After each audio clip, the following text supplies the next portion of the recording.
Ya, jadi seorang pemain judi, pemabuk, mereka satu keluarga pada saat ini pada akhirnya mereka melayani Tuhan.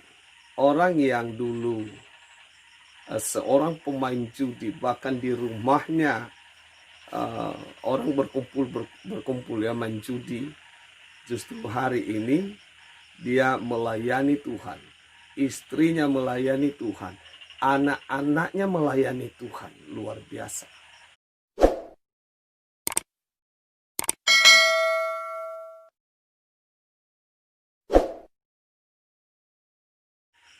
Pada kesempatan ini saya ingin berbagi kesaksian, berbagi cerita bagaimana kami membuka beberapa tempat pelayanan di pedesaan.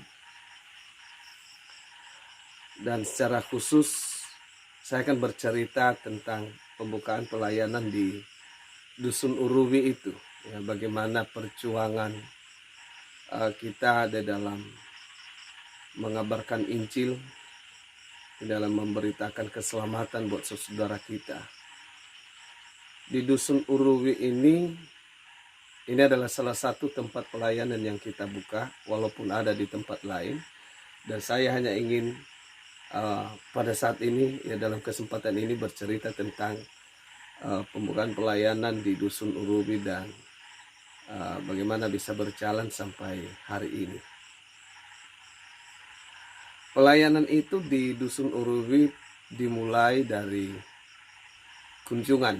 Ya, kami berkunjung dan kita melihat, dan itu memang pertama sekali kami datang di daerah itu. Kita lihat kondisi penduduk di sana, masyarakat di sana itu bisa dikatakan rata-rata orang-orang yang jauh dari Tuhan, orang-orang yang jauh dari Tuhan. Dan bahkan di Facebook saya pernah ada komentar waktu melihat daerah pelayanan itu. Kami adakan ibadah di situ, ada salah satu orang kampung itu ya, dari desa itu, warganya. Ini bukan jemaat kita, tapi orang lain. Dia berkomentar di situ, "Pak, saya tahu persis tempat ini. Ini adalah kampung saya. Dan saya akui bahwa orang-orang di daerah ini adalah orang-orang yang dibuat di situ. Tidak enak saya sebut di sini. Yang jelasnya di daerah itu hidupnya jauh dari Tuhan. Ya, mereka juga mengaku bahwa mereka sudah terdaftar di suatu organisasi keagamaan. Ya, saya tidak perlulah menyebut mereka agama apa dan gereja apa. Tetapi yang jelas itu hanya mungkin untuk kepentingan status mereka, ya, bahwa mereka berstatus sebagai orang beragama. Pada faktanya, bagi yang menyebut dirinya Kristen, ada yang sampai puluhan tahun, ada yang 20 tahun lebih tidak pernah beribadah. Kemudian semakin hari semakin banyak kami bertemu dengan mereka, dan setiap kali pertemuan kami ajak berdoa. Kita berbagi renungan firman Tuhan, dan akhirnya saya ajak mereka, bagaimana kalau kita buat ibadah bersama kecil-kecilan, ya. Beberapa orang, ayo kita kumpul-kumpul, yang mau ayo, tidak ada paksaan, kita ibadah. Jadi pada saat itu mereka mau, dan kita buat ibadahnya itu di rumah. Ada kita pakai rumah, kita sengaja ada di situ tempat orang terus berkumpul bermain judi. Ada satu rumah di situ, disitulah orang sering kumpul-kumpul main judi. Saya sengaja minta bagaimana kalau di rumah itu, ya, Di rumah itu kita buat pertemuan-pertemuan ibadah kita. Mereka setuju. Artinya dengan sendirinya, selama ibadah di situ pasti kan tidak ada judi, ya, tidak ada judi, tidak ada kegiatan judi. Kemudian karena rumahnya jauh-jauh, mereka tidak tahu ada ibadah di situ, ya mereka terlanjur datang mau main judi, ya. Begitu mereka lihat rupanya ada ibadah, ya kan sudah segan pulang. Berarti akhirnya mereka ikut ibadah di ikut ibadah bersama kami, ya, ikut ibadah bersama kami. Walaupun kondisinya ada yang hanya pakai singlet, celana pendek, bahkan ada yang tidak pakai baju. Artinya kita tidak melihat itu, ya.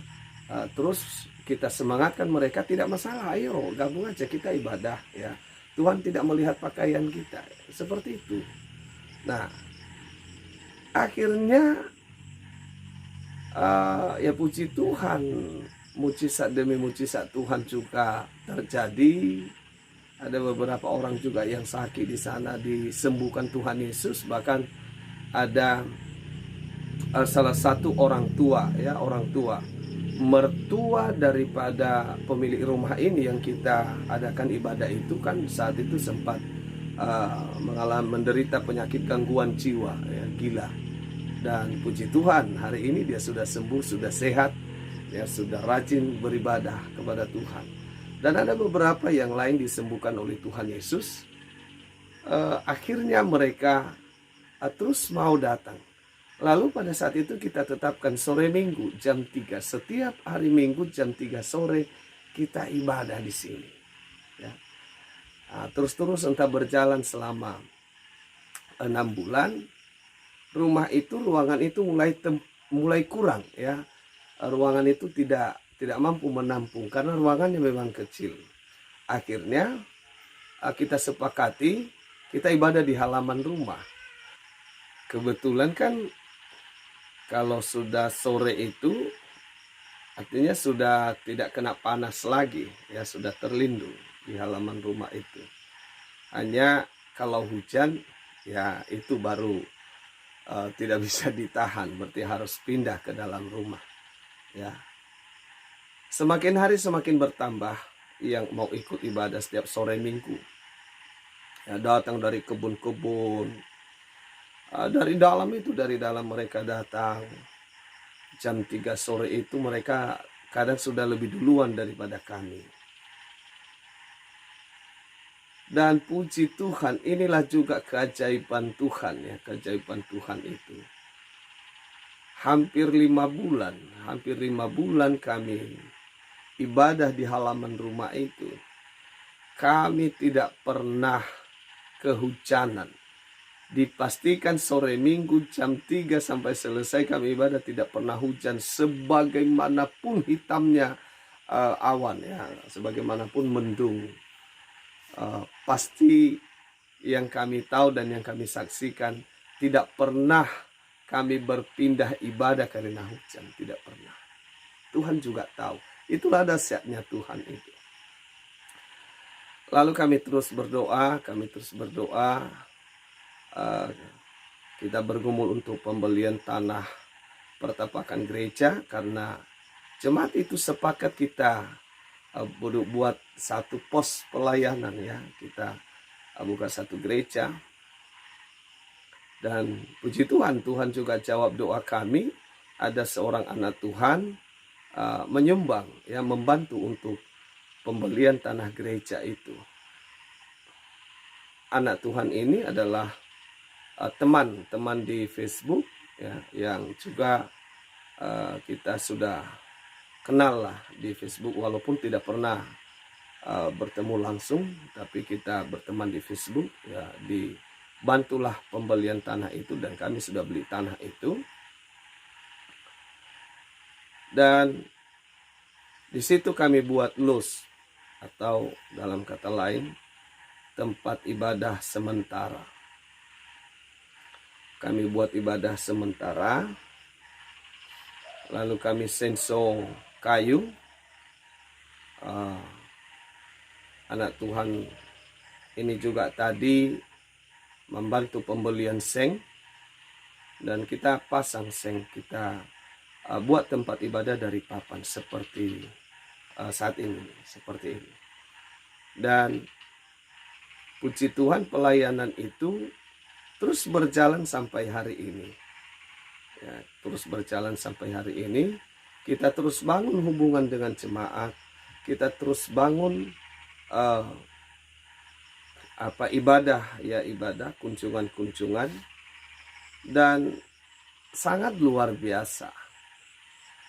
Orang yang dulu seorang pemain judi, bahkan di rumahnya orang berkumpul ya main judi, justru hari ini dia melayani Tuhan, istrinya melayani Tuhan, anak-anaknya melayani Tuhan, luar biasa.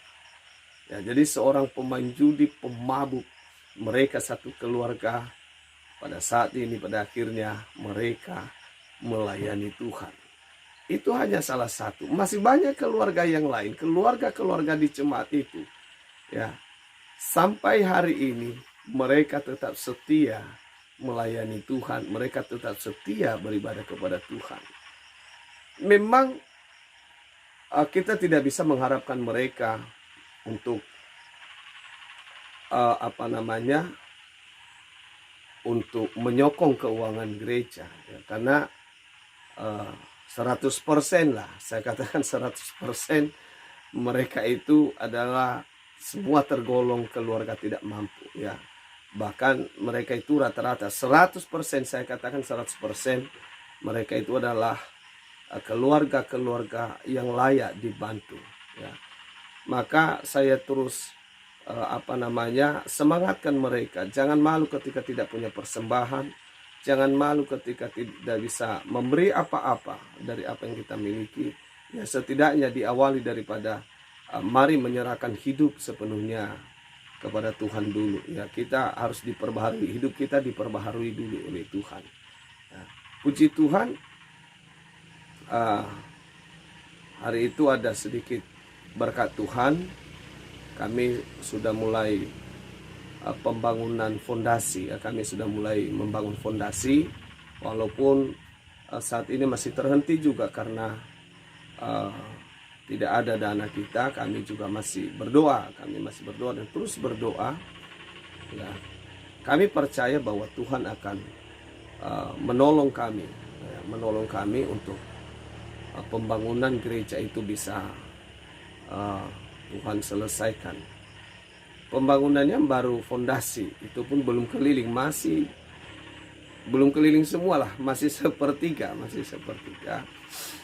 Dan itu kami sudah syukuri. Saya percaya kalau Tuhan sudah memulai itu, Tuhan pasti akan menyelesaikannya. Nah, yang penting Tuhan sudah tahu bahwa kondisi ekonomi jemaat itu tidak mampu. Nah, maka kami terus berdoa kepada Tuhan. Tuhan pasti akan menolong, ya, karena saya juga tidak tidak hanya fokus untuk gereja itu. Ada beberapa gereja yang juga kita harus perhatikan, kita pikirkan kebutuhan itu, walaupun tidak semua, tetapi artinya kami harus memikirkan, berdoa buat pembangunan gereja atau perlengkapan gereja, ya. Seperti kemarin kita ada berkat, ya, kita salurkan di Taman Bunga, di tempatnya Pak Peringatan Laia, untuk membantu pembelian keramik. Kemarin juga kami terima berkat dari anak-anak Tuhan, ya. Kami arahkan untuk pembelian alat musik di Batra Anugerah, ya, di tempat penggembalaannya Pak Iradat Laia. Dan ada juga di tempat lain, ya, di gereja yang saya gembalakan sendiri juga kan pasti butuh. Jadi memikirkan itu semua, akhirnya saya tidak semua pikiran saya itu fokus memikirkan di Urubi ini, ya. Namun demikian kita percaya bahwa tidak ada sesuatu yang dimulai oleh Tuhan yang tidak akan diselesaikannya. Tuhan pasti menolong. Jadi saudara-saudara yang diberkati oleh Tuhan, terlebih saudara-saudara rekan sekerja dalam pelayanan Tuhan yang merintis ya, baik di kota dan terlebih apalagi di daerah-daerah pedalaman terpencil ya, tetaplah semangat. Kerjakan aja dengan sungguh-sungguh apa yang dipercayakan Tuhan kepada kita ya, kita percaya bahwa Tuhan yang akan menolong kita, Tuhan yang akan memampukan kita ya. Kita ini hanya sebagai alatnya. Sesungguhnya Tuhan yang melakukan pekerjaan itu semua melalui kita. Saya berharap dan berdoa Tuhan akan menolong kita semua, memberkati kita semua. Demikian juga kami berharap kepada saudara-saudara, teruslah dukung kami di dalam doa, agar kami tetap kuat di dalam pelayanan ini, dan agar kami juga selalu dalam pemeliharaan Tuhan. Semua kebutuhan kami, semua kebutuhan pelayanan disediakan oleh Tuhan, karena kami memang lebih banyak memberikan waktu untuk pelayanan Tuhan. Tuhan Yesus memberkati kita semua. Shalom.